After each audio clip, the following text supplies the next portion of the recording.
அவர் சொன்ன கணக்கு அடிப்படை அறிவுள்ள அதிமுககாரங்க நிச்சயமாக கேட்டு ஒத்துக்க மாட்டாங்க, சிரிச்சுக்கிட்டு இருக்காங்க.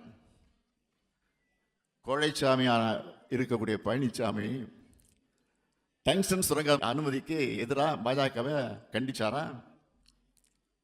புரட்சியாளர் அம்பேத்கரை கொச்சைப்படுத்தின ஒன்றிய அமைச்சர் அமித்ஷாவுக்கு எதிராக கீச்சு குரலாத கத்தினாரா?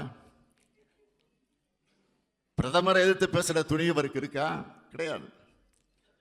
திமுக என்றால் மட்டும் சட்டமன்றத்தில் வெளியிலே கத்தி பேசுறாரு.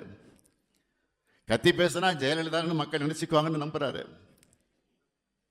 எம்ஜிஆரை போல தன்னுடைய கட்சிக்காரங்க அவர் நினைப்பாங்கன்னு நம்புறாரு. பழனிசாமி அவர்கள் என்னதான் கத்தினாலும் எப்படித்தான் கதறினாலும் அவருடைய துரோகங்களும் குற்றங்களும் தான் எல்லோருக்கும் ஞாபகம் வரும்.